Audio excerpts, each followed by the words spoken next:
Bismillahirrahmanirrahim. Assalamu alaikum wa rahmatullahi wa barakatuh. Amanya neddobozi nze IBRAH Mukasa era bino sinzira okubanga tulaba nkugamba nti tuli mu field wano we tuli tuzze ku ground tukulage gwe omuntu ali abadde agamba nti njagala ettaka nga lidookinga ku main road nga lidookinga ku Collins gwe tuli akadde kano tuli mpiji kabira we tuli wano mu koona wennyini ettaka lino lye tuzze okulaba wano Hajji agenda tunyonyola bugazi ki ploti ziri ku sente mmeka ne mmeka era nga nkugamba ekintu kiri kimu nti gwe abadde agamba ati oyagala lidookinga ku Collins amasanyalaze nga mwegali nga lidookinga ku Collins buli kimu kyawedde dda wano we tuli mpiji wano mpiji Yiino Estate tuko lyagamba njala ettaka nga liri ku Collins lye twetuuseeko kirabako kyekino ajja kujja yapa weriri yapa nabisa yesaze otiza wano 15 milioni 15 wane kabira tuinako miundi ebi tuinako ino yennyini ku Collins kwennyini jako neri kasozi ku lusozi ayagala view lusozi tuga kujibisitinga ne alabe afune view lusozi kiza se kyayagalawo agali awantu ne Collins bayagaliri kasozi so no takaweriri tuzo okulaba oli afune kifananyi afune feel tuba mu office ayinza batafanya bulungi tegeza kino tuli ku ground wano wennyini era gwagula ettaka suubira kufuna kifo kifaanagana bwe kiti yes so litambula bweti n'otambula kuva wano ligenda ddala nga ddene gyosinga kyoyagala kiko kijja okuwaako aba ploti emu tukuwa ploti bbiri tukuwa ploti 3 tukuwa 5 tukuwa n'oyaga ploti 8 oyinza okuba oyagala kugulira abaana bo buli omu ekyapa kye yeso okumugulira bulungi afuna ekyapa kye so ensonga weeziri wano tuze olunaku olwaleero kulaba nti oli abadde batugwasaba ploti eza sente nga senyingi nnyo si milioni 5 milioni 15 so ofuna ploti eno ate noba tulina sente zawamu kyokola ki tusobola okukuyambako so mu nsonga ezo asobola okujja netubanga tukwatagana bulungi naba nga asobola okufuna kyekyo kyenyini kyeyetaaga well basically omulungi alaba tuli ku extra digest mugoba nsonga tusazeewo this time round tujjeko mu field endala tujjeko mu estate endala twasembayo kubeera na Mugongo Sonde Estate twakolaga ploti nga zitandikira mu milioni 50 ne wabaawo abantu abaasaba nti baagala kufuna ku ploti ng'ebbeeyi ya wansi mukko ne tusalawo tujje wano era nga wano we tuli mpiji kabira era nga wano estate ya mpiji kabira etandikira mu milioni 15 105 lidookingira ddala okuva ku Collins of course kati wano we tuli tukulaga ligenda paka wa okusigira ekifaananyi nti era n'ebyapa yennyini webiri yasobola okubirabako kitambula kitya kivaawa kikomawa abe nga asobola okumanya afune feel afune ekifaananyi ekituufu ate taliwo asobola okubeera ng'ali ku ground so mu mbeera eno nti yadde etaliwo kijja okumukwala ekifaananyi kino gasobola okumuyamba amanya nti wafaanawe wati tambula wati amasanyalaze ayinza okwebuuza ebibuuzo bingi amasanyalaze gali liddawa agatambula gatya wano siga kusika miti teekako te solido bagagano takali lino omusanyalaze gagano sigandi ejja kuteekako muti asimba omuti ate asabe mbalagala etaddi kwegale ku site already siga matega galiwo mita 20 mita 3 kwennyini kwegaliye kumulimo gwe tuddawa solido twakukira wansi embanya teriko wano ndeo kubyapa tugende ne title lyo Africa fan it is very fine yes so yeyembera je tulimu akadde kano of course abawangalira emitala amayanja abali mu Uganda ngoyagala ploti mu bitundu by'empiji wano we tuli akadde kano 15 etandikira ku 15 usasula sendezo bakuwa transfer mu kimunga kitambula program ya feno extra digest mugoba nsonga nga tulina buli wakutano tutunulira ensonga mpitirivu sireka nawe iranga zinsonga oli manerenda factors za taka wano tuzze tukulage of course the range is from 15 million okudda waggulu you can get a plot of land here wano wetuli akadde kano plot eno okuvira ddala eri ku Collins okutukira ddala wano wonna naawe abaguze wano wennyimiridde there are a few meters okutukira ddala ku Collins wali teweza na dakiika namba okudookingawo at the end of the day. Ng'otuuseewo bulungi nnyo. Don't worry please. Tomunjogeza luzungu lero lwakusatu zino English. Yes, so Hajji, bino bye byapa bya wano. Eze mashallah. Yes. Ettaka litandikiraawo erikyo ndino nalyo olengera eno ttaka. Okuva ku kolansi tuweta eno ero ne tukkirira. Okay. Tunyazi gaagano. Siga kogerera bingi.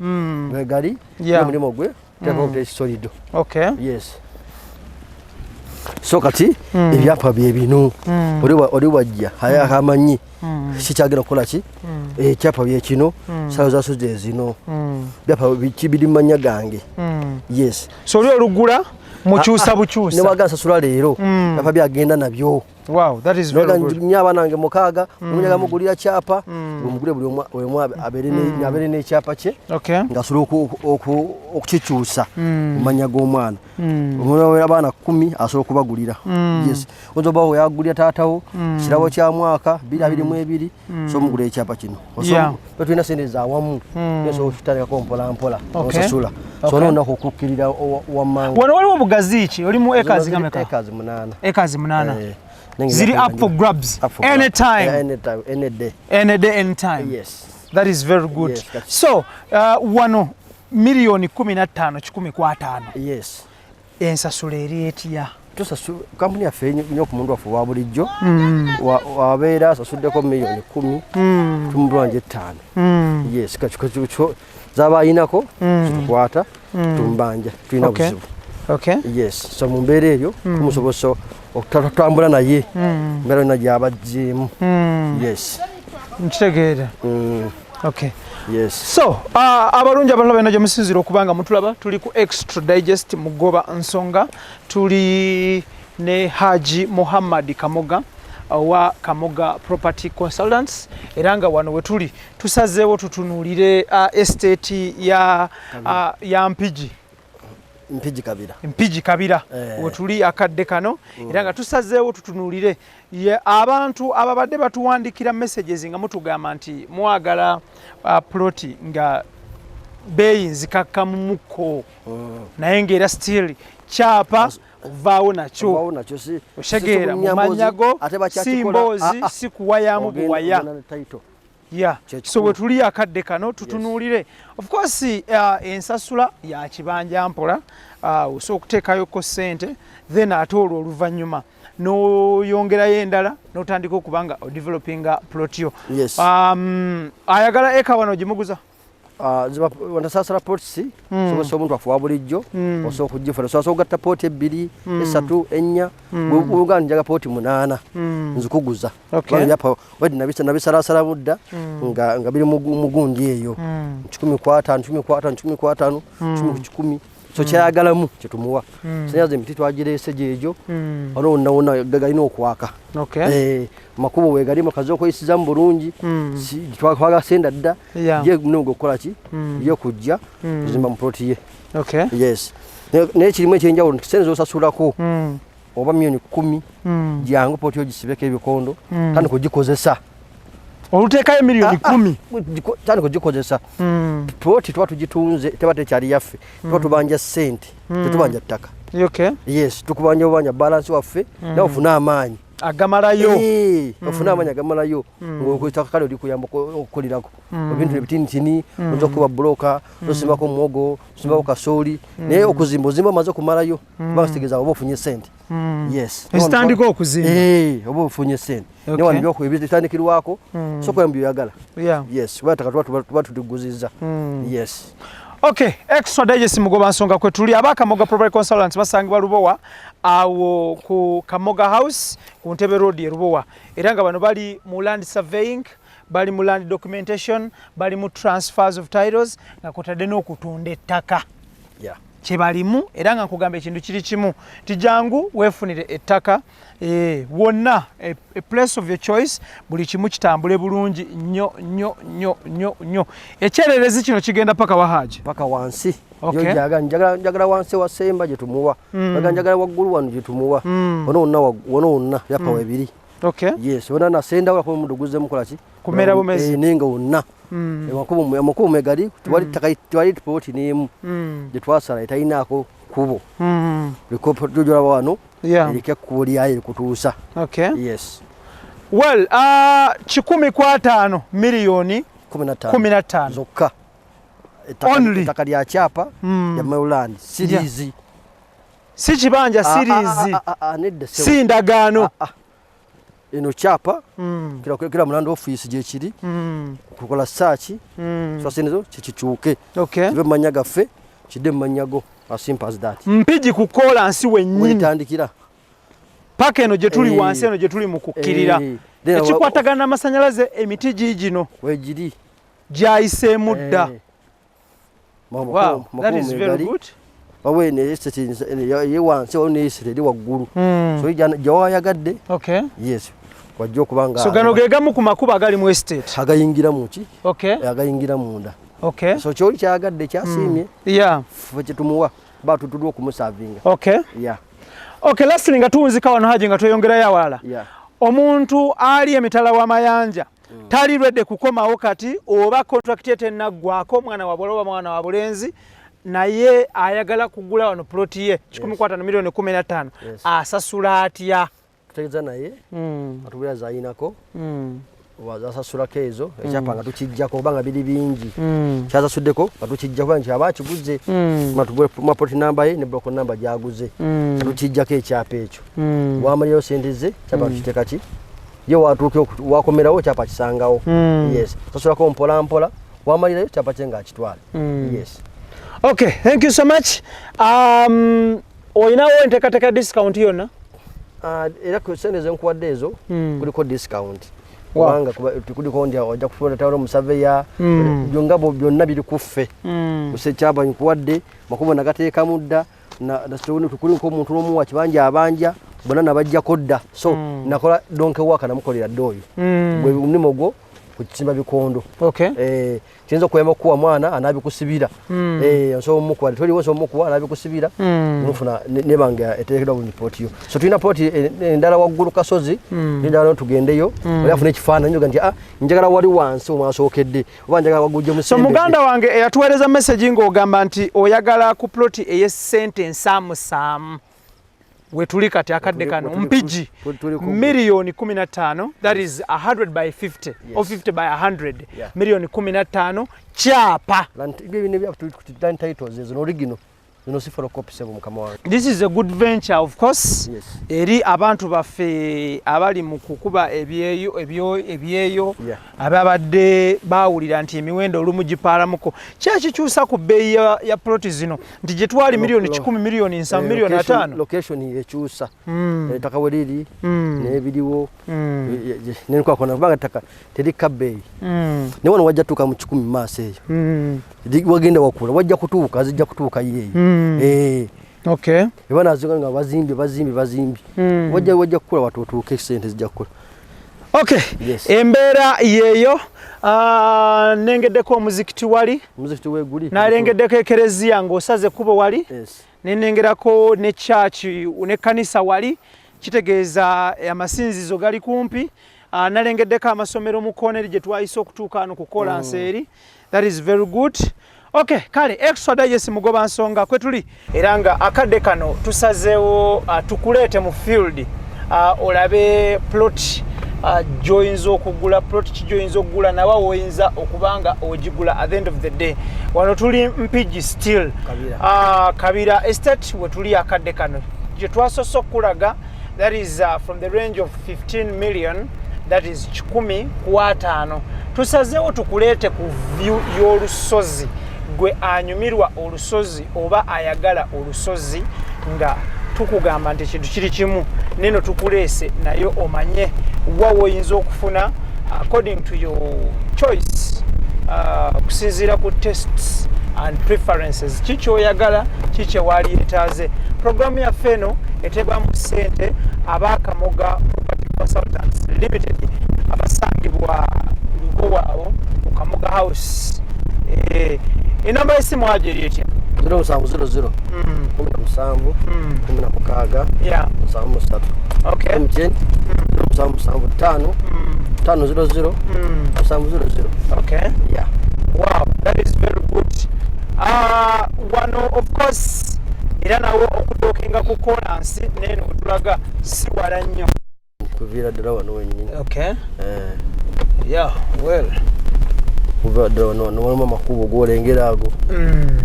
Ono natali mu ttaka sawa zino. Okay. I don't know whether I can go and walk or just what do we do? Tusoka tuvugemuko. Okay. Wetunyonyola abantu. Ono. Okay. Wano limu acres meka? 8.5. 8.5 acres. Yeah. Plot ya wano eri ku meka? Same price. Same price. Banga chao chechi. Milioni 15. 15. Yes. Wow, that is very good. Yabe yapa byonna weebiri. Okay. Yeah. Kwambuka waggulu ku lusozi, kwambukirawo. Okay. Ondo okuvuga neno n'owolengira wano wonna. Okay. Wonna ebyapa weebiri. So kintu kyayagala kitumuwa. Okay. Kyagala kitumuwa. Yeah. Well, basically embeera yeyo okutwaliza awamu. Jangu weefunire ettaka. Nkugamba ekintu kiri kimu nti yonna gy'osinziira okubanga otulaba wano at the end of the day erimwe abaatubuuzizza nga muŋŋamba nti mwagala ku bbeeyi ensaamusaamu, mwagala ku bbeeyi eya wansi etali ya maanyi nnyo, wano osobola okujja of course n'ofuna plotyo 10 ekyapa weekiri onyuka nakyo. Ate bano bennyini abaakamuga olumala okuguza nga bakukolera ku kya transfers. Bwe kiri? Weekiri. Era ebyapa weebiri. Yeah. Kyoyagalako kitukuwa. Gyolondako kitukuwa. So embeera yeeyo amakubo gonna mwegali gabulako kimu just kwerulamu bweruzi. Yes, jambo jabo novo. Wali demarcated. Tebagamba nti ate toyina bw'onatuuka ku plot yo. Amakubo manene. Yeah. Era ne ku byapa kwegali. Wali indicated bulungi. Kati poti yo nyingi tuli muiddemu eno. Yeno wano. Okay. So wano wenyini we tuyimiridde yeno. Yeno ennyini. Ekkubo lituli muli erino lyolenga lino. Lino lyekkubo. Eryawula ono noono. N'okudda wano n'okudda eno.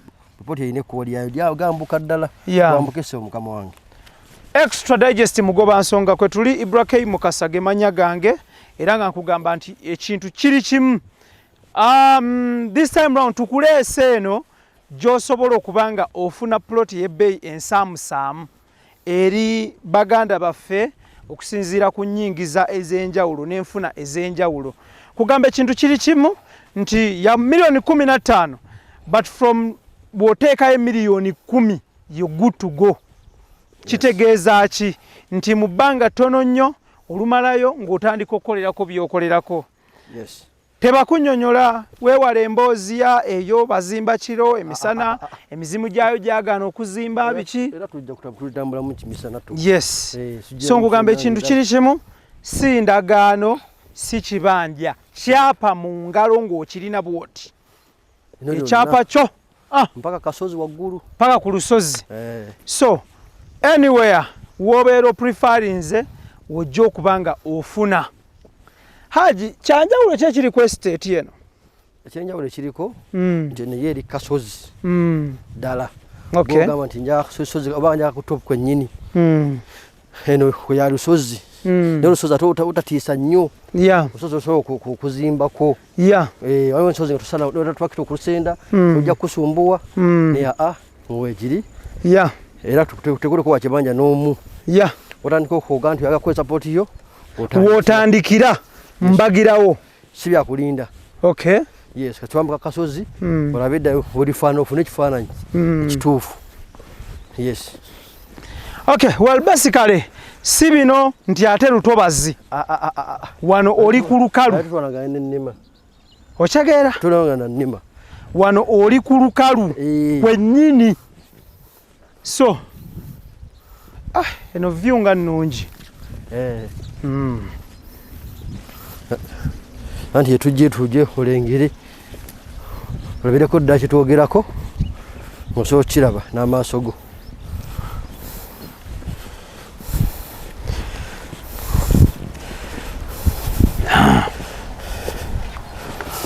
Well, no makubo.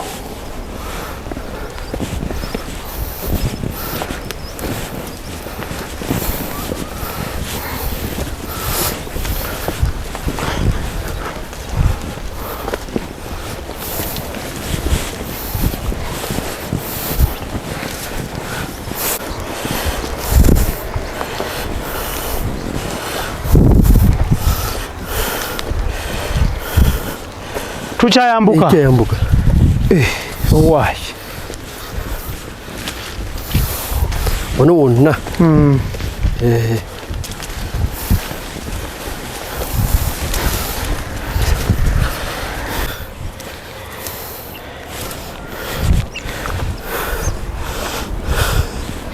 Okay. Extra digest mugoba nsonga kwetuli akadde kano.